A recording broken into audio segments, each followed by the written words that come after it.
Thank you, Raman. Thank you so much.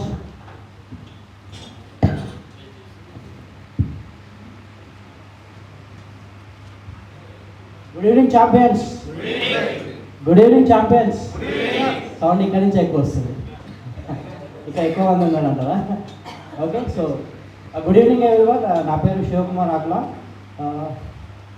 One of the youngest vice president, associate vice president in this country.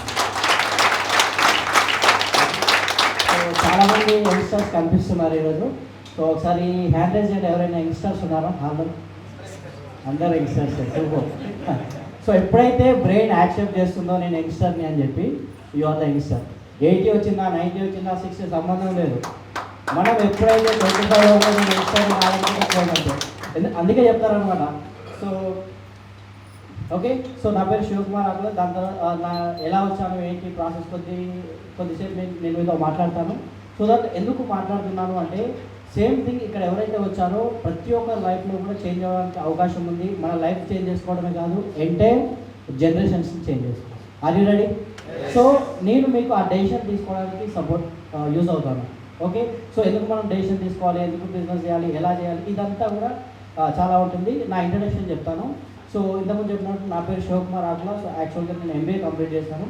MBA complete చేసిన తర్వాత ఒక student బయటకి ఎలా వస్తాడు చెప్పండి? ఎట్లా ఫీల్ అవుతాడు చెప్పండి?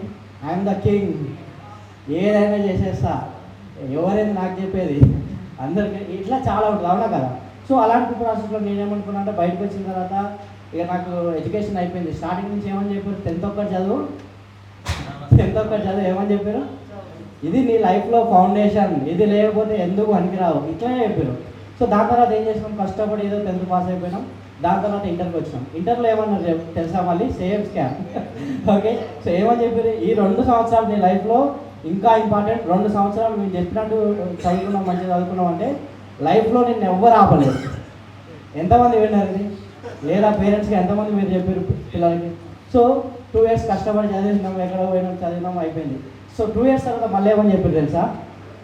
ఇంకొక 3 years చదవాలి డిగ్రీ, బీటెక్ అయితే ఇంకొక 4 years చదవాలి అన్నారు.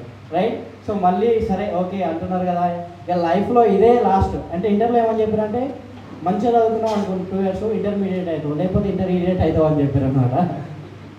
సో అప్పుడు డిసైడ్ అన్నారు, సో ఇట్లా కాదు అని చెప్పేసి, సో ఇంటర్మీడియట్ అవుదామని చెప్పేసి కష్టపడి రాష్ట్రం క్లోజ్ అయిపోయింది. అండ్ దాని తర్వాత డిగ్రీ. సో నేను డిగ్రీ బ్యాక్గ్రౌండ్. డిగ్రీ తర్వాత ఏమని చెప్పారంటే, ఇది 3 years కష్టపడి చదివినాం అనుకో, మళ్ళీ సేమ్ నాకు అలవాటు అయిపోయింది, ఇట్లనే చెప్తారులే అని చెప్పి. సో సమ్హౌ కంప్లీట్ చేసినాను. బట్ అందరూ డిగ్రీ 3 yearsలో చేస్తారు, రైట్? సో నేను డిగ్రీలో బీటెక్ చేసిన, అర్థమైందా? డిగ్రీ నేను 4 years చేసిన. ఓకే, సో దాంట్లో కూడా మళ్ళీ ఏమని చెప్పారంటే, ఎంబీఏ మళ్ళీ 2 సంవత్సరాలు చదవాలని చెప్పారు, అవునా కదా? సో దాని తర్వాత ఓకే చదువుకొని వచ్చేసినాం. ఆల్మోస్ట్ 20 years ఎడ్యుకేషన్లో మంచిగా నేర్చుకున్నాం, ఎవ్రీథింగ్ గుడ్. ఎడ్యుకేషన్ నేను తప్పనట్లేదు, అవన్నీ ఉన్నాయి కాబట్టి మనకు చదవడం వచ్చింది, రాయడం వచ్చింది, నేర్చుకోవడం ఇవన్నీ కూడా వచ్చింది, రైట్? సో ఎంబీఏ చదువుకొని బయటకు వచ్చిన తర్వాత నాకు ఎలా ఉంటుంది చెప్పండి? అందరు చెప్పారు కదా, రైట్? సో ఇప్పుడు నాకు డ్రీమ్ హోమ్ కావాలి, విల్లా కావాలి, రైట్? బయటకు వచ్చేసి ఒక బిజినెస్ స్టార్ట్ చేయాలి, ఎందుకంటే ఎంబీఏ చేసిన. సో ఎంబీఏ అంటే ఏంటి చెప్పండి? Masters of business administration. నాకు ఫస్ట్ థింగ్ నచ్చదు అదే, ఎందుకంటే కావాలని ఎంబీఏలో పోయినాను నేను. ఎవరిని ట్రైన్ చేస్తున్నారు అక్కడ?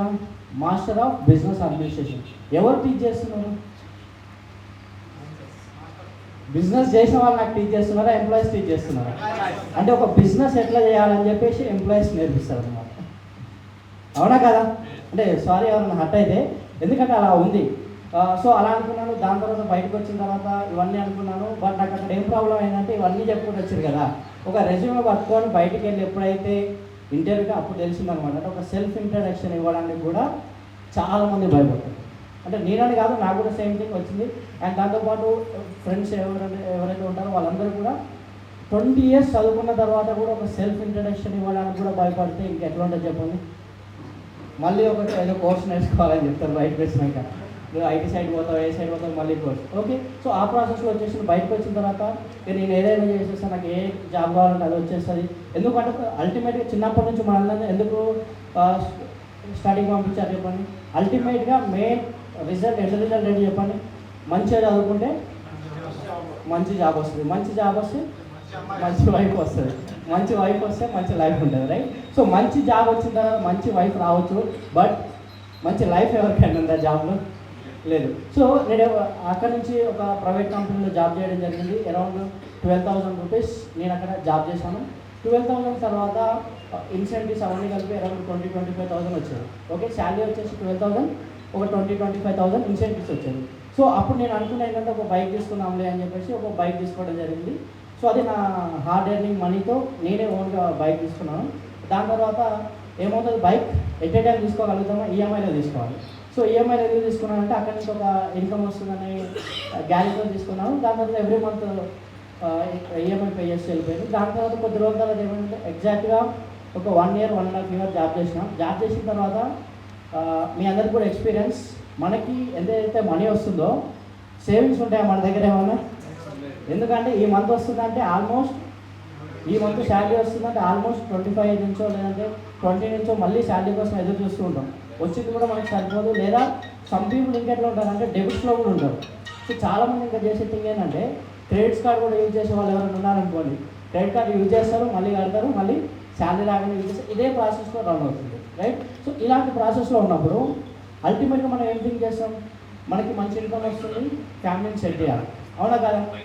ఫ్యామిలీకి సపోర్ట్ చేయాలి, పేరెంట్స్కి సపోర్ట్ చేయాలి, ఇలా నేను అనుకున్నాను. అలాంటప్పుడు 25,000 శాలరీ వచ్చేటప్పటికి నేను స్టార్ట్ చేసినప్పుడు ఏంటంటే ఒక బైక్ ఈఎంఐ పెట్టుకున్నాను. దాని తర్వాత ఒక రూమ్ రెంట్ 1 BHK తీసుకున్నాను. అండ్ దాని తర్వాత పేరెంట్స్కి అమౌంట్ సపోర్ట్ చేయడము. సో ఈ విధంగా నేను ఉంటుండే. అండ్ దాంతోపాటు ఏమైంది, ఇమీడియట్గా మనకి ఏమొచ్చినప్పుడు 2020 March, okay? So corona start అయింది 20th నుంచి. సో అప్పటి నుంచి నాకు అర్థమైంది ఏంటంటే ఇమ్మీడియట్గా ఇన్సెంటివ్స్ అన్నీ కూడా ఆగిపోయాయి. ఇప్పుడు నాకు ఎంత బేసిక్ శాలరీ వస్తుంది? 12,000 రూపీస్ బేసిక్ శాలరీ వస్తుంది. బట్ నేను ఈఎంఐస్కి ఎంతకు పెట్టుకున్నా, కమిట్మెంట్స్ ఎంతకున్నా 25,000 కమిట్మెంట్స్ ఉన్నా. ఇలాంటప్పుడు ఏం చేయాలి చెప్పండి? వేరే ఆప్షన్ ఏదైనా ఉందా కరోనాలో?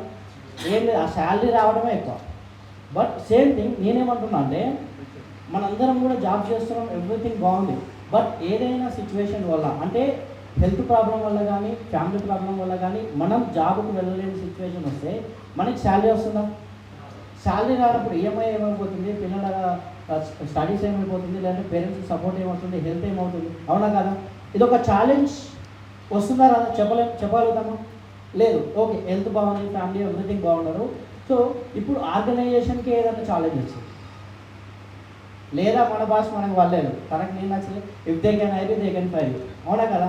ఏదైనా సిచ్యువేషన్లో వస్తే జాబ్ ఎవరు ఇవ్వాలి మనకి, ఎవరు మనకి మెయింటైన్ అవ్వాలి, ఇది ఒక పాయింట్ నచ్చలేదు. అండ్ దాంతోపాటు కోవిడ్ లాంటి ఏదైనా సిచ్యువేషన్ వస్తే రాదని గ్యారంటీ ఎవరైనా ఇవ్వగలుగుతారా?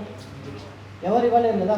ఒకవేళ వస్తే మీకు తెలుసా, చాలామంది ఎంప్లాయీస్ కరోనా టైంలో ఇన్కమ్ సరిపోక సూసైడ్ చేసుకున్నారు, అవునా కదా? ఎందుకు చెప్పండి? Same thing. అలాంటి కమిట్మెంట్ మిస్ అయినప్పుడు నేను యాజ్ ఏ బ్యాచులర్ ఇప్పుడు బయటకు వచ్చినప్పుడు ఒక మ్యారేజ్ చేసుకొని పేరెంట్స్ కానివ్వండి, పిల్లలకు కానివ్వండి, ఫ్యామిలీకి కానీ ఏ విధంగా నేను సపోర్ట్ చేయగలుగుతాను?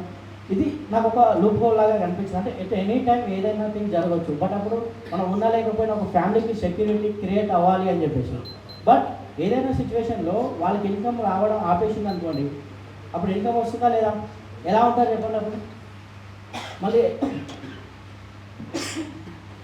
అగైన్ ప్రాబ్లంలోకి వెళ్తారా లేదా? సో ఈ థింగ్స్ని అలాంటప్పుడు ఏంటంటే నేను ఆల్రెడీ ఎప్పుడైతే ఎంబీఏ చేసి బయటకు వచ్చానో అప్పుడు నాకు డ్రీమ్స్ ఉంది. ఏంటంటే నాకు ఒక మంచి లగ్జరీ విల్లా కావాలి. మనందరికీ ఏముంటుందో చెప్పండి డ్రీమ్స్ అంటే? Villa with swimming pool, villa with car, ఇంటి ముందు ఒక 10 కార్లు పార్కింగ్ చేసుకోవాలి, ఒక గార్డెన్ ఏరియా ఉండాలి, పెట్స్ ఉండాలి. ఇవన్నీ కూడా నాకు కూడా డ్రీమ్స్ ఉండే. ఇంట్లో ఒక హోమ్ థియేటర్ ఉండాలి, ఇట్లా డ్రీమ్స్ ఉండే. సో నాకు 1.5 yearలో జాబ్ చేసినప్పుడు అర్థమైంది ఏంటంటే జాబ్ చేస్తే జాబ్ తప్ప ఇంకేం చేయలేదు. ఓకే, సో అలాంటప్పుడు డ్రీమ్ విల్లా కొనుక్కోగలుగుతామా? కార్ గురించి ఆలోచించలేదు. ఎప్పుడో 30 సంవత్సరాలకు 40 సంవత్సరాలు రిటైర్మెంట్ అయ్యే టైంలో వచ్చే ఫండ్ ఏదైనా ఉంటే, లేదా సంథింగ్ ఏదో ఈఎంఐలో మేనేజ్ చేస్తే తప్పించి మనం అది కూడా మనం ఇల్లు కానీ కారు కానీ ఈఎంఐ కడుతూనే పోవాలి. సో ఇది నాకు నచ్చలేదు అక్కడ. సో దాని తర్వాత ఇవన్నీ అనుకున్నాము. అండ్ ఏదైనా సిచ్యువేషన్ జరగవచ్చు, బట్ అల్టిమేట్గా ఒక సెక్యూరిటీ మనం క్రియేట్ చేయగలిగితే కనుక, రైట్? మనం ఒక సెక్యూరిటీ అంటే ఫర్ ఎగ్జాంపుల్కి ఇది బంజారా హిల్స్ ఏరియా కదా, ఈ బంజారా హిల్స్ ఏరియాలో ఒక 10 crores బిల్డింగ్ కట్టినా అనుకోండి, రెంట్స్ ఎంత వస్తాయండి? ఓకే, యావరేజ్గా 10 crores కాబట్టి 10,000 తీసుకున్నాం, మొత్తం 1 lakh రెంట్ వస్తుందా? నేను ఉన్నా లేకున్నా, హెల్త్ బాగున్నా, ఎక్కడున్నా, ఫ్యామిలీతో ఫారెన్ ట్రిప్ వెళ్ళినా కూడా ఎవ్రీ మంత్ ఇన్కమ్ వస్తుందా లేదా? వస్తుందా? రైట్. సో సేమ్ థింగ్, ఇలాంటి ఒక సాలిడ్ ప్లాట్ఫామ్ని కనుక మనం క్రియేట్ చేసుకోగలిగితే మనం ఉన్నా లేకపోయినా ఒక ఫ్యామిలీకి సపోర్ట్ చేయగలిగిన వాళ్ళం అవుతామని చెప్పేసి నాకు అర్థమైంది.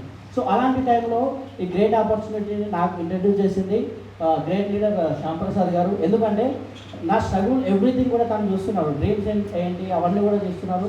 Before that we are into another business, ఆ బిజినెస్లో సార్ పరిచయం అయ్యారు. అక్కడ నాకు మెంటరింగ్ ఇవ్వడం స్టార్ట్ చేశారు. ఎందుకంటే యంగ్స్టర్గా direction is more important and speed. ఏం చెప్పినా కూడా స్పీడ్గా వెళ్ళిపోతుంటాం, అది రాంగ్ డైరెక్షన్ అనేది చూడం. సో అలాంటి టైంలో నన్ను కరెక్ట్ వేలో కరెక్ట్గా అంటే గైడ్ చేసిన పర్సన్ శ్యాంప్రసాద్ గారు. Once again big round of applause అన్నమాట. ఓకే, సో లిటరల్గా ఇలాంటి కోవిడ్ సిచ్యువేషన్ వచ్చిన తర్వాత లిటరల్గా ఎలా ఉంది సార్ అని చెప్పేసి సార్ వాళ్ళు ఏంటి లిటరల్గా ఒకరోజు ఏడవడం జరిగింది అనమాట. ఇది సార్ నా సిచ్యువేషన్, ఇలాంటి లైఫ్ కాదు, నేను 20 years నుంచి చదువుకోవడానికి వస్తుంది, ఇది కాదు అంటే సార్ ఒక వే చూపించాడు. సో అప్పుడు నాకు ఒక డ్రీమ్ ఉండే, ఏంటంటే ఒక 100 acres రిసార్ట్ బిల్డ్ చేయాలి, ఆర్గానిక్ ఫార్మింగ్ చేయాలని చెప్పేసి నా డ్రీమ్ ఉండే. సో ఇప్పుడు మీరు చెప్పండి, అదే డ్రీమ్ని నేను ఒక జాబ్ చేస్తూ వెళ్ళిపోతే పాసిబిలిటీ ఉంటుందా? అదే నేను జాబ్ చేసుకుంటూ నేను 100 acres ఆర్గానిక్ ఫార్మింగ్ చేస్తామంటే ఏమంటారు చెప్పండి? పిచ్చోళ్ళు అంటారు, అవునా కదా? Literally same thing. అదే రియల్ ఎస్టేట్లో 100 acres సంపాదించిన వాళ్ళు ఉన్నారా లేదా? ఉన్నారా లేదా? సో ఆ టైంలో నాకు సార్ చెప్పింది ఏంటంటే ఒక బుక్ చదువు అని చెప్పింది. ఒక బుక్ అని మనం ఏం చెప్తాం, కాలేజ్ టైంలో చదవలేదు, స్కూల్ అనే మళ్ళీ బుక్ అంటున్నాడు అని చెప్పి అనిపించేది. సో సమ్హౌ డ్రీమ్స్ అన్నిటికీ నీకు దీంట్లోనే సొల్యూషన్ వస్తుంది అని చెప్పి కాబట్టి ఒక బుక్ సజెస్ట్ చేశాను. నేను మీ అందరికీ కూడా చెప్తున్నాను, 21st century of the business అని చెప్పి, అంటే 21వ శతాబ్దం వ్యాపారం. ఇప్పుడు మనం 21st centuryలో ఉన్నామా, 20th ఉన్నామా, 19th ఉన్నామా? రైట్. సో మనందరికీ ఐడియా ఉంది, ఫస్ట్ స్టోన్ స్టేజ్ అని వచ్చింది, దాని తర్వాత ఇండస్ట్రియల్ స్టార్ట్ అయింది, ఇండస్ట్రియల్ ఏరియాస్ రావడము, ఎంప్లాయ్మెంట్ స్టేజ్ వచ్చింది, దాని తర్వాత ప్రజెంట్ ఇన్ఫర్మేషన్ ఏజ్లో ఉన్నాము, దాని తర్వాత మిలేనియం ఏజ్లో ఉన్నాము, ఇవన్నీ కూడా ఓకే. సో చాలామంది 21st centuryలో ఏదైతే బిజినెస్ చేయాలో, ఏదైతే చేయాలో అలా చేయకుండా చాలామంది ఇంకా 19th centuryలో 20th centuryలో ఉంటున్నారు. అలాంటి వాళ్ళు ఇప్పుడు ఇన్కమ్ పరంగా ప్రాబ్లమ్స్ ఫేస్ చేశారు. సో ఆ బుక్ చదివిన తర్వాత నాకు అర్థమైంది, రాబర్ట్ కియోసాకి ఆథరు, వీలైతే 21st century of the business అని బుక్ చదవండి, దాంతోపాటు బిజినెస్ స్కూల్ అని ఉంటుంది. సో అప్పుడు నాకు అర్థమైంది అనమాట, అంటే ఒక అసెట్ ఎట్లా బిల్డ్ చేయాలి, ఆస్తి అంటే ఏంటి, స్థిరాస్తి అంటే ఏంటి, అసెట్ అంటే ఏంటి, లయబిలిటీ అంటే ఏంటి, అక్కడ నుంచి ఒక నెట్వర్క్ హ్యూజ్గా మనం ఎట్లా బిల్డ్ చేసుకోవచ్చు అని చెప్పాను. సో మీరు చెప్పండి, ఎందుకు ఇదంతా కూడా ఇంపార్టెంట్ అని చెప్తున్నానంటే వీటన్నిటికీ సొల్యూషన్ ఏంటి, అవునా కదా? సో మనం ఏం చేస్తే డ్రీమ్స్, గోల్స్ ఇవన్నీ కూడా అచీవ్మెంట్ అవుతుంది, మనకు కావాల్సిన లైఫ్లోకి వెళ్ళగలుగుతాము అంటే ఒకే ఒక థింగ్ ఏంటంటే ఏం కావాలి, మనీ కావాలి. మనీ ఎట్లా వస్తుంది? ఎంప్లాయ్మెంట్ చేస్తే ఏదో ఒక సిచ్యువేషన్లో వస్తుంది. బిజినెస్ చేయాలి, ఎలాంటి బిజినెస్ చేయగలుగుతాను నేను? ఫ్యామిలీ సపోర్ట్ ఇచ్చేసి ఒక 1 crore రూపాయలు ఇచ్చేసి నువ్వు ఏమైనా చేయంటారా? లేదు. జాబ్ చేస్తే మాకు కొంచెం ఇవనే సిచ్యువేషన్లో ఎవరైనా కూడా ఉంటారు. సో అలాంటప్పుడు వితౌట్ ఇన్వెస్ట్మెంట్ సార్ చెప్పారనమాట. ఆ బుక్ చదివిన తర్వాత నాకు అర్థమైంది, మీకు ఎలాంటి ఎక్స్పీరియన్స్ లేకున్నా సరే, ఎలాంటి ఏజ్తో సంబంధం లేదు, మీ క్వాలిఫికేషన్తో సంబంధం లేదు, ఓన్లీ థింగ్ ఈజ్ నువ్వు నేర్చుకోవడానికి రెడీగా ఉంటే, వినడానికి రెడీగా ఉంటే బిజినెస్లో అద్భుతంగా గ్రో అవుతుందని చెప్పారనమాట.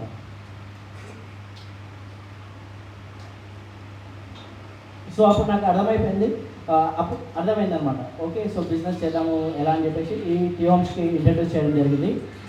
టీఎమ్స్లో ఇంట్రడ్యూస్ చేసినప్పుడు ఎండీ సార్ని కలవడం జరిగింది. ఫస్ట్ డే మేము ఎండీ సార్ కార్లోనే ట్రావెల్ చేయడం జరిగింది. సో ఎండీ సార్ కూడా ఇక్కడ ఏం చేశారంటే, శ్యామ్ సార్ కార్లో వస్తున్నాడు, కార్లో వచ్చినప్పుడు సార్ మాతో పాటు జర్నీ చేయండి అని చెప్పేసి రావడం జరిగింది.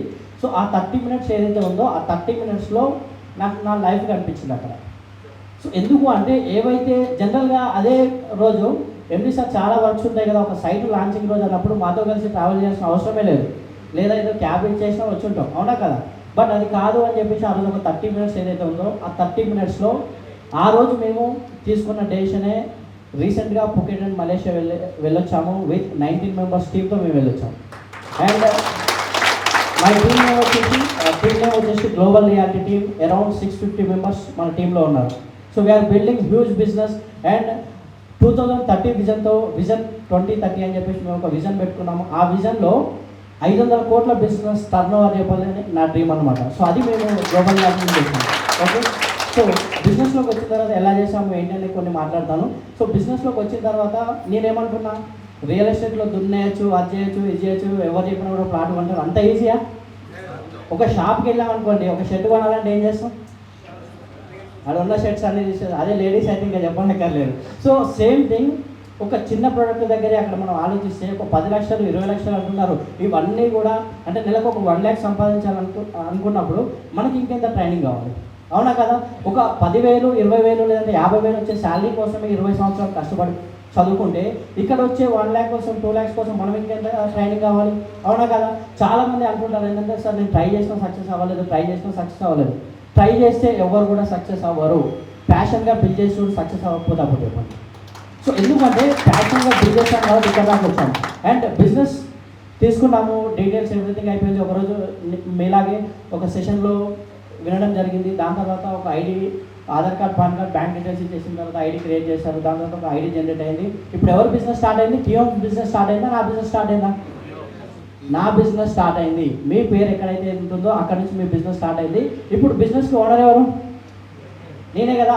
నా బిజినెస్ సక్సెస్ఫుల్గా రన్ అవుతుంది, లేదంటే నా బిజినెస్ సక్సెస్ఫుల్గా రన్ అవ్వట్లేదు అంటే దానికి రీజన్ ఎవరు? ఎండి సారా, కియోమ్ సార్, లేదంటే నన్ను ఇంటర్వ్యూ చేసిన సీనియరా? సో సేమ్ థింగ్ ఇదే చెప్తున్నాను అనమాట. నాకు సపోర్ట్ లేదు, అది లేదు. బట్ మీరు రెడీగా ఉండగలిగితే 100% సపోర్ట్ వస్తుంది. అండ్ ఈ ప్రాసెస్లో నాకు మా సీనియర్ ఏమని చెప్పారంటే, శ్యామ్ ప్రసాద్ గారు ఒక నోట్బుక్ తీసుకోమని చెప్పారు, ఒక డైరీ తీసుకోండి అని చెప్పారు. డైరీ తీసుకున్నాం సార్. నెక్స్ట్ ఏం చేయాలి అంటే ఒక ఇన్నోసెంట్గా ఒక చైల్డ్ లాగా చేస్తాం. ఎందుకు అంటే మనం ఏదైనా పిల్లలకి ఏదైనా డ్రాయింగ్ ఏమని చెప్తారు చెప్పండి? వేస్తూనే ఉంటారు. అంటే మీరు బాగా డ్రాయింగ్ చేస్తారంటే ఏం చేస్తారు చెప్పండి? ఫాస్ట్గా డ్రాయింగ్ చేస్తారు. అదే మీరు బాగా డ్యాన్స్ చేస్తారంటే ఏమని చెప్తాం? Same thing. అదే ప్రాసెస్లో ఏం లేదు, ఒక బుక్ తీసుకో, నోట్బుక్ తీసుకో, దాంట్లో ఒక డైరీ మంచి మెయింటైన్ చేసి నీకు లైఫ్లో ఏవైతే కావాలనుకుంటున్నావో అవన్నీ కూడా రాయమని చెప్పి. ఏంటి డ్రీమ్స్? నాకు కారు కావాలి, ఇల్లు కావాలి, ఫైనాన్షియల్ ఫ్రీడమ్ కావాలి, కొన్ని చారిటీస్ చేయాలి, ఇవన్నీ డ్రీమ్స్ కూడా నేను దాంట్లో రాసిన. అరౌండ్ ఒక 100 డ్రీమ్స్ రాసిన. ఆ రోజంతా కూడా పడుకోలేదు. ఎందుకు తెలుసా? ఎప్పుడైతే డ్రీమ్స్ రాయడం స్టార్ట్ చేసినో, డ్రీమ్స్ కంప్లీట్ అయిందో నాకు నిద్ర పట్టలేదు ఇంకా. రైట్? నిద్ర పట్టలేదు. ఎవరికైనా కూడా అట్లే ఉంటుంది, అవునా కదా? ఒక కారు కొనబోతున్నాము అనే ఒక థాట్ వస్తేనే మనకి నిద్ర పడుతుందా? మన కారు షోరూమ్లో అనుకోండి, నిద్ర పడుతుందా? లేదు. సో ఈ ప్రాసెస్లో డ్రీమ్స్ రాశాను. నెక్స్ట్ ఏం చేయాలి సార్? నెక్స్ట్ ఏం చేయాలి? సో ఈ ప్రాసెస్ ఏమన్నా డ్రీమ్స్ అన్నీ రాసినాం కదా, డ్రీమ్స్ ఎట్లా అచీవ్ అవుతుంది? బిజినెస్ చేస్తే అచీవ్ అవుతుంది. బిజినెస్ ఎట్లా వస్తుంది? ఇన్వెస్టర్స్ ఫైండ్ అవుట్ చేసి వస్తుంది. ఇన్వెస్టర్స్ ఎట్లా వస్తారు? వాళ్ళే వచ్చి మీ దగ్గరికి వచ్చి తీసుకొని కొనుక్కుంటామని చెప్తారా? మీ లిస్టులోంచే ఇన్వెస్టర్స్ వస్తారు. ఓకే, ఎవరైతే ప్రతి ఒక్కరికి మొబైల్ ఫోన్ ఉంది కదా, ఫేస్బుక్ వాడుతున్నారు కదా, ఇన్స్టా వాడుతున్నారు కదా, వాట్సాప్లో స్టేటస్లు చూస్తున్నారు కదా, వాళ్ళందరూ కూడా మీ సర్కిలా కదా? ఇవే థింగ్స్ నాకు నా సీనియర్ చెప్పారు. సో వీళ్ళందరినీ కూడా నోట్ చేశాను అనమాట.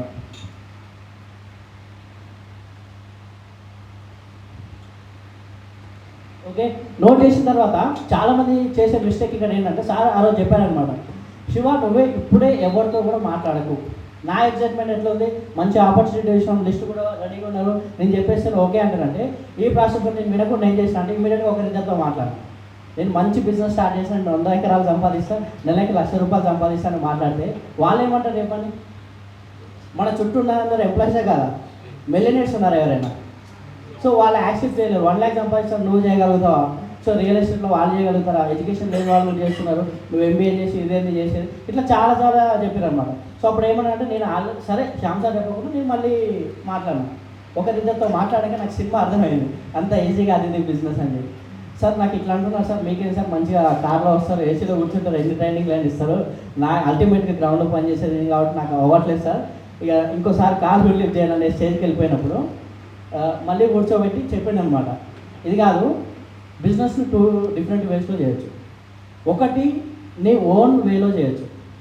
సెకండ్ థింగ్, ఎవరైతే సీనియర్స్ ఫాలో అయ్యారో, ఏదైతే సిస్టమ్ ఉందో ఆ సిస్టమ్ని క్రియేట్ చేసిన వాళ్ళు ఉన్నారు, దాన్ని ఫాలో అవుతే మీకు సక్సెస్ వస్తుందని చెప్పారు. నేనేం చేశాను? ఓన్ వేలో వెళ్ళినా కూడా సక్సెస్ రావచ్చు. బట్ ఎప్పుడు వస్తుంది? ఒక 10 years 20 years వస్తే యూజ్ ఉందా? ఆల్రెడీ ఆ ఎక్స్పీరియన్స్ అన్ని విని ఎక్కడ దెబ్బలు తినాలో, ఎక్కడ నెగిటివ్స్ వస్తుందో, ఎక్కడ ఫెయిల్యూర్స్ అన్ని ఫేస్ చేసుకొని ఒక వే క్రియేట్ చేసినప్పుడు నేనేం చేస్తున్నా? మళ్ళీ కొత్త వే క్రియేట్ చేసుకుంటూ వెళ్ళిపోతున్నా. ఉన్నదాన్ని అంటే సిస్టమ్ని ఫాలో అవ్వడం బెటరా, ఓన్ వే క్రియేట్ చేసుకోవడం బెటరా అని ఆ రోజు క్వశ్చన్ వచ్చింది. కరెక్ట్ సార్, మీరు చెప్పండి సార్ అని చెప్తే లిస్ట్ దగ్గర కూర్చోబెట్టి మాట్లాడినా. నా కాంటాక్ట్స్ని ఇనిషియల్గా నాకు తెలియదు కాబట్టి నేను చెప్పిన వాళ్ళు కొంతమంది యాక్సెప్ట్ చేస్తారు కాబట్టి శ్యామ్ సార్ చెప్పాను. ఓకే, శ్యామ్ సార్ చెప్పిన తర్వాత సార్ మాట్లాడడం స్టార్ట్ చేశారు.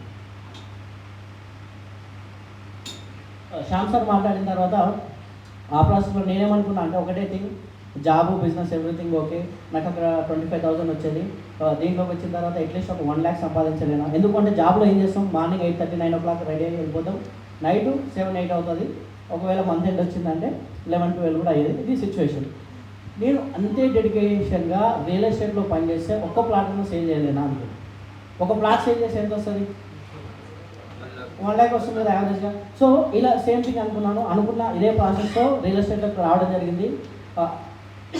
సేమ్ అదే కాన్సెప్ట్తో ఫస్ట్ మంత్ అంతా కూడా కష్టపడి ఒక సేల్ కూడా చేయలేదు.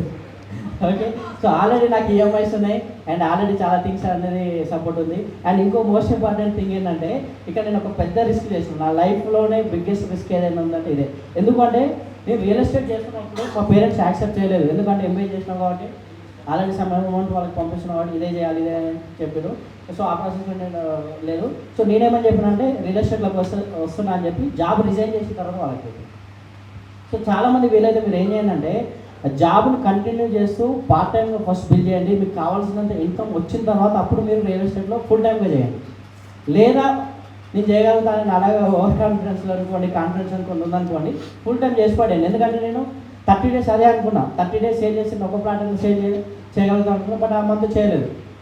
బట్ ఇప్పుడు ఏమైంది, ఈఎంఐస్ పెరిగిపోతున్నాయి, రెంట్ పెరిగిపోతుంది. సో ఇప్పుడు ఏమైంది, ఇంతకుముందు సింగిల్ ఉంటుంది, ఇప్పుడు డబల్ అయిందా కాలేదా? ఎక్స్పెన్సెస్ కూడా డబల్ అయిపోయింది.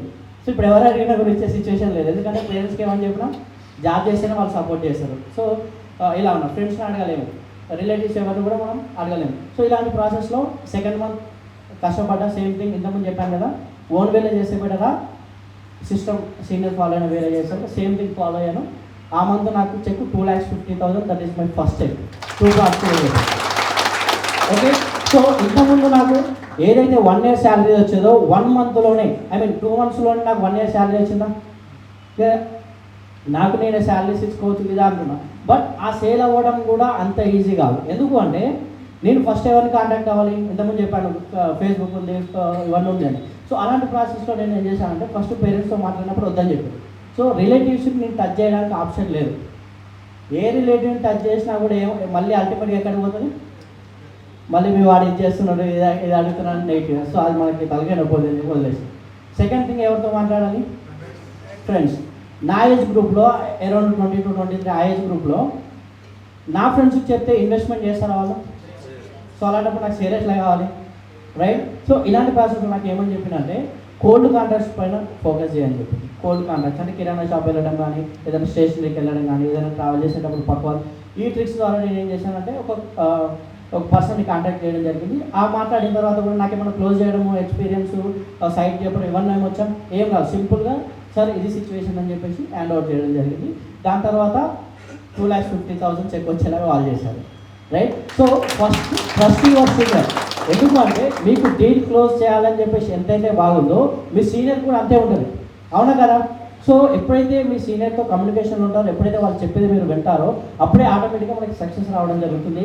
దాని తర్వాత నెక్స్ట్ ఏమని చెప్పారంటే ఎండి సార్ ఏమని చెప్పారంటే ఇమీడియట్గా 2,50,000 వచ్చింది కదా, నీకు సమ్ అమౌంట్ ఖర్చులకు ఇస్తాం, మొత్తం ఇవ్వనని చెప్పింది.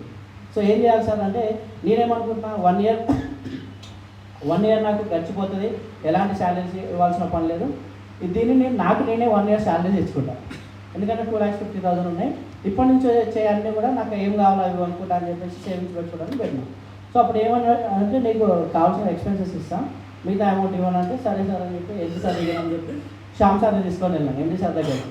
సార్ ఏమన్నా తెలుసు ఎండి సార్, శివ నీకు అమౌంట్ కావాలంటే ఆన్ స్పాట్ నేను పంపించగలుగుతా, ఓకే పంపించేస్తాను. బట్ అది కాదు, ఇంకా లైఫ్లో గ్రో అవ్వాలి అంటే నేను చెప్పేది వీడు, అది కూడా నీ డెసిషనే. ఒకవేళ నీకు లైఫ్లో ఒక 5 minutes నాతో మాట్లాడడం నీకు ఇంపార్టెంట్, నేను రైట్ వేలో గైడ్ చేస్తాను అనుకుంటే నాతో వచ్చి మాట్లాడు. నేను మాట్లాడిన తర్వాత కూడా నీకు ఏది బెటర్ అనిపిస్తే అదే వెళ్దాం, నాకేం ప్రాబ్లం లేదని చెప్పి ఎండిసార్ చెప్పిన తర్వాత ఏమనంటే ఇమీడియట్గా ఫస్ట్ థింగ్ కార్ తీసుకో అన్నాడు. లేదు కార్ కూడా కాదు, నీకు కార్ ఉందా అన్నాడు. సార్ కార్ ఏంటి సార్, నాకు బైక్ ఈఎంఐ ఇప్పటికి డబల్ అయిపోయింది, ఇది అది కట్టుకోవడానికి నాకు ఇబ్బంది ఉంది సార్, రెంట్ కట్టుకోవడం ఇబ్బంది ఉందంటే కార్ గురించి చూద్దాం సార్ తర్వాత ఎప్పుడైనా వచ్చినప్పుడు అంటే లేదు ఫస్ట్ నువ్వు ఇమీడియట్గా కార్ తీసుకోవాలి. కార్ తీసుకున్న తర్వాత ఓకే ఇచ్చేసాను. అప్పుడు నాకు ఆ బడ్జెట్ నాకు వ్యాగనర్ కార్ వచ్చింది, that is my first investment. Okay, so అప్పుడు అది కూడా యాజ్ పర్ సీనియర్ అడ్వైస్ తీసుకున్నాను. ఎందుకంటే నా ఓన్ వేలో 2 లక్షలు వచ్చింది కానీ చాలామంది చేసేది ఇదే. చాలామంది సమ్ అమౌంట్ వచ్చిన తర్వాత ఏం చేస్తారంటే వాళ్ళు ఓన్ డెసిషన్ తీసుకోబోతారు. అంటే మీకు ఎంత ఇన్కమ్ వచ్చినా కూడా మన ఫైనాన్షియల్ సిచ్యువేషన్స్ అన్నీ కూడా ఎవరికి తెలుసు? మన సీనియర్కి తెలుసు, మన మెంటర్కి తెలుసు. సో ఎందుకంటే వాళ్ళ ఐడియా ప్రకారం మీరు ఫాలో అయితే బాగుంటుంది. ఓకే, సో ఏం చేశాను, ఇమీడియట్గా వ్యాగనార్ కార్ తీసుకున్నాం. అంటే నీకు డ్రీమ్ అవన్నీ పక్కన పెట్టేసి ఆ సైట్ విజిట్లకి యూజ్ అవుతుందని చెప్పారు. సో చెప్పిన తర్వాత ఈ కార్ని ఒక రేంజ్లో వాడినా నేను. ఎందుకు అంటే ఎవ్రీడే నేను సైట్లోనే ఉండేది. ఒక 1 వీక్ ఉందంటే 1 వీక్ నేను సైట్కి వెళ్ళొచ్చేది. అవసరమైతే మార్నింగ్ ఒక రౌండ్, ఈవినింగ్ ఒక రౌండ్. ఎందుకు అంటే ఆ టైంలో నాకు ఎవరు కావాలి? కస్టమర్స్ కావాలి. కస్టమర్స్ ఫైండింగ్ కదా నాకు ప్రాబ్లం. ఇప్పుడు నేను ఏం చేసినాను, కోల్డ్ కాంటాక్ట్ చేయడం స్టార్ట్ చేశాను.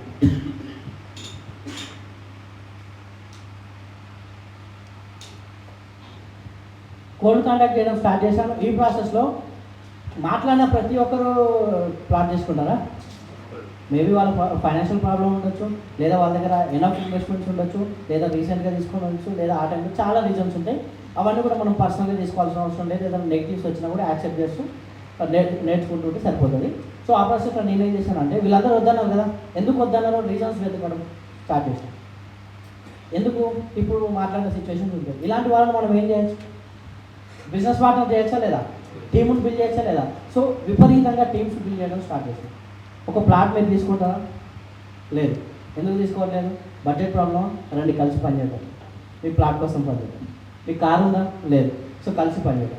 మీకు జాబ్లో వచ్చే ఇన్కమ్ సరిపోతుందా? రండి కలిసి పనిచేద్దాం. సో ఈ ప్రాసెస్లో బిగ్ టీమ్ని బిల్డ్ చేయడం జరిగింది. ఇప్పుడు మనకి అరౌండ్ గ్లోబల్ రియాలిటీ టీంలో 650 మెంబర్స్ ఉంటారు, రైట్? సో ఎవ్రీ మంత్ నేను ఏమనుకున్నానంటే అప్పుడు మనం జాబ్ స్టడీ నుంచి బయటికి రాగానే ఒక 10,000 20,000 వస్తేనే చాలు, 30,000 వస్తేనే చాలు అనుకునే టైంలో మోర్ దెన్ ల్యాక్స్ నేను వర్క్ చేసినా చేయకపోయినా ఇప్పుడు మోర్ దెన్ 1 lakh నా అకౌంట్లో పడుతుంది. So that is possible only with team. Okay, so ఇదంతా కూడా ప్రాసెస్ అయిపోయింది. టీమ్ బిల్డ్ చేయడం జరిగింది. అండ్ టీంతో పాటు ఇంకా థింక్ బిగ్ అయిపోయింది. ఇప్పుడు నా డ్రీమ్ ఏంటంటే విజన్ 2030 500 కోట్లు టర్న్ ఓవర్ చేయాలి. ఈ 500 కోట్లు కూడా ఒక 20,000 మెంబర్స్కి ఆపర్చునిటీస్ ప్రొవైడ్ చేయాలి. కోర్ లీడర్స్ లాగా బిజినెస్, ఒక కోర్ లీడర్స్ని ఫైనాన్షియల్ ఫ్రీడమ్గా చేయాలని చెప్పేసి నా డ్రీమ్ అన్నమాట. అంటే మన ద్వారా ఒక 20,000 మందికి మనం అవకాశం ఇచ్చామనుకోండి, నా అదే డ్రీమ్ అనమాట. నేను ఏదైతే ఆడి కార్ అనుకుంటున్నానో ఆ ఆడి కార్కి నా టీం ఎవరైతే ఉన్నారో 20,000 బిగ్ కన్వెన్షన్ హాల్ తీసుకొని దాంట్లోకి మనం ఎంట్రీ అవుతుంటే ఎట్లా ఉంటుంది? అవునా కాదు? అంటే ఇక్కడ ఏదో నేను చేసినా అని కాదు, ప్రతి ఒక్కరు కూడా చేయడానికి అవకాశం ఉంది. కాకపోతే ఏంటంటే నేను చేయగలుగుతానా లేదా, ఇన్వెస్టర్స్ని ఏ విధంగా మనం ఐడెంటిఫై చేయగలుగుతాం, నేను చెప్తే నమ్ముతారా లేదా, లేదా నాకు కమ్యూనికేషన్ స్కిల్స్ ఉన్నాయా లేదా, నేను చెప్పగలుగుతానా, ఇవన్నీ థింగ్స్ కూడా ప్రతి ఒక్కరికి కూడా కామన్గా ఉంటుంది. ఫస్ట్ మీరు జర్నీ స్టార్ట్ చేయండి. ఎందుకంటే ఎవరు కూడా మాస్టర్ అవుతూ లేరు. So master of the cricket ఎవరండి? సచిన్. అంటే ఆయన పుడుతూనే బ్యాట్ తీసుకొని కొట్టిండా, లేదంటే ఫస్ట్ గేమ్లోనే 6 కొట్టిండా? డక్అవుట్ కూడా అయింది కదా. స్టిల్ మాస్టర్ ఎందుకు అవుతున్నా అంటే మెజారిటీ ఆఫ్ ద కూడా విన్ అవుతాం. సేమ్ థింగ్ నా ఇప్పుడు నెక్స్ట్ డ్రీమ్ ఏంటంటే 100 ఎకరాలలో ఆర్గానిక్ ఫార్మింగ్ చేయాలి. రీసెంట్గా మలేషియా వెళ్ళొచ్చాము. మలేషియాలో ఒక జెంటింగ్ ఐలాండ్ అనే ప్లేస్ చూసాం. ఆ ప్లేస్లో ఒక పర్సన్ ఒక హిల్ ఏరియాని తీసుకొని ఒక రేంజ్లో డెవలప్ చేసిన మలేషియాలో మోస్ట్ బిజినెస్ హ్యాపెనింగ్ ఏరియా. కొన్ని కోట్ల టర్నోవర్ పర్ డే అక్కడ జరుగుతుంది. సో అలాంటి ఒక హ్యూజ్ దాన్ని నేను క్రియేట్ చేయాలని చెప్పేసి నా డ్రీమ్. సో నెక్స్ట్ వచ్చే దాంట్లో ఎలా చేయాలి ఏంటి అవన్నీ కూడా మాట్లాడదాం. సో ఈ ఆపర్చునిటీ నాకు ఇచ్చినందుకు సో ఎండి గారికి అండ్ దాంతోపాటు శ్యాంప్రసాద్ గారికి, గంప నాగేశ్వరరావు గారికి అండ్ మూర్తి సార్కి అండ్ గ్రేట్ లీడర్ లింగరాజ్ గారికి so thank you so much. Back to the house. Super. అసలు రియల్ ఎస్టేట్కి వస్తే మేము రియల్ ఎస్టేట్లో సక్సెస్ అవ్వచ్చా? ఆన్సర్.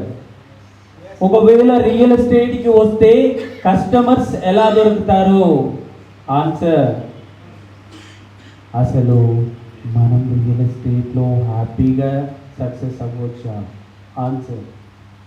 అంటే ఎప్పుడైనా ఒక ప్యాషన్గా తీసుకొని బెస్ట్గా ముందుకెళ్ళాలనే ఆలోచన ఎవరికైతే ఉంటుందో ఏ అడ్డంకం వచ్చినా, ఇక్కడ సక్సెస్ఫుల్ బిజినెస్ ఏమైనా ఉన్నాయా సార్? చెప్పండి సార్. సక్సెస్ఫుల్ బిజినెస్ ఏమైనా ఉన్నాయా? ఏమీ లేవు. బట్ ఏ పర్సన్ అయితే ఒక ప్యాషన్ని ఇది నేను చేయగలుగుతాను అని తీసుకున్న ప్రొఫెషన్ ఏదైతే ఉందో, ఏదైతే మనస వాచ కర్మన ఎవరైతే తీసుకుంటున్నారో అది సక్సెస్ఫుల్ బిజినెస్ కదా. అది శివగారి మాటల్లో ది బెస్ట్గా ఫస్ట్ నుంచి లాస్ట్ వరకు అంటే ప్రతి ఒక్కరికి ఒక ఆన్సర్ దొరికే విధంగా ఉంది కదా. కాబట్టి శివ గారు ది బెస్ట్ మెసేజ్ మాకు ఇచ్చారు. Thank you so much. 1 2 3 super.